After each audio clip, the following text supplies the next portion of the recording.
So with the card recovery, there's like a standard process where as soon as the consumer adds a product to the cart, or before that, you show a pop-up, you display a pop-up offering the consumer a potential discount or a potential early access to new products or something to the service in exchange for asking their phone numbers or emails. So that's usually the process. And as soon as you collect this, and if this consumer who had added his phone number or email leaves without buying or abandons the cart, then you send them an email or a text within a day or within a few hours, right? Telling that, hey, you left 3 products in the cart. Do you want to come back? Here's maybe another discount, right? So you pretty much have to provide an offer on site to them, so that why should they give their email or information without you offering something in exchange? And then you still have to give them something in advance when you send the email so that they come back, right? So that's usually the process. The issue with this is you can see that you have to provide something, which is usually a discount, which means that you lose money right away on site. Like as soon as this consumer buys your product, instead of $100, you're going to get $80. And the other issue is that not all consumers, or better say up to 10% of the consumers, may potentially add the information, which means that you're pretty much not being able to cover 90% of the consumers who abandon the cart. So this is usually the standard process. And also consumers, buyers that actually know how things work, so they abandon the cart on purpose to get that email, to get that discount, right? That's a really good point, Diego. So when with this pop-up opt-in solution to recover cards started like in 2017, 2016, this was very successful. No doubts about that, right? It was like a magic. Brands were getting a lot of millions out of that. But now, lately, consumers actually have understood the trick. So they actually abandon the cart on purpose, because they know they're going to receive a discount after a few hours or a day. So pretty much, this is not really as efficient as it used to be, even if this efficiency before was not at the highest level, because again, you cannot really target more than 10% of your consumers. So that's actually really interesting facts as well. Cool. And what's the new way that you're proposing? Because that's, and I like to say like in this, that was the cure, but like you said, now you're giving the prevention, the medicine, right, to prevent that. So what's that prevention? What does that prevention look like?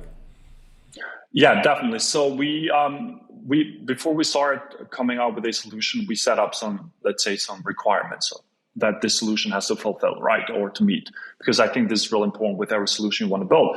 And one of the requirements was that we want to do it while the consumer is still on site, while they are still browsing online, right? Not like send texts and emails, and because this is a very crowded market. Even if here's like the sad truth, Diego, even if you build a real efficient solution to recover card, it's going to be really hard for you to make in the market, because the market is so crowded with so many solutions that it's hard to maneuver through the noise in that market, But in the pre-checkout, or let's say on-site or pre-sale, that's a different story, because it's a less crowded market. One of the reasons is that it's a very hard market or experience to optimize, because you need to have a very advanced AI or technology to do that. And this is why we wanted to actually focus on this on-site, which means like the recovery. Second, we wanted to do the prevention. In this case, we wanted to do without providing any monetary incentives like coupons or discounts or whatever, right? And third, we wanted to do this without showing these huge pop-ups. Nobody likes pop-ups, right? So to be honest, the very first thing is like just click away or the exit, and that's it. So these were like the 3 solutions. But in order to actually come up now with a solution that meets all these 3 different requirements, we needed to actually go back to the drawing board and try to figure it out why the consumers abandoned the cart in the first place. So we were trying to go and understand why the consumers abandon the cart, so that we know to predict these reasons, and then we can actually prevent this. And what we found out is that because the approach we took to understand why the consumers abandon the cart is also a very new and disrupting way, because we were not doing it by sitting on the drawing board for hours and brainstorming with my co-founder and the rest of the team. But we were actually applying a very sophisticated technology that actually helps explain deep learning models, why they make predictions, to actually explain why consumers are abandoning the cart. So pretty much within a few weeks, we're able to find and discover like more than 100 different reasons why consumers abandon the cart. And then also be able to kind of like predict these reasons. And based on that, then for every different reasons that we found, we came up with a behavioral nudge. So the nudge is a really small text information reminder, like useful note or whatever that consumers might need when they find themselves in a specific situation. For example, let's say a nudge can be in the office. Let's say, for example, please turn off the lights when you leave for home because this reduces energy consumption, right?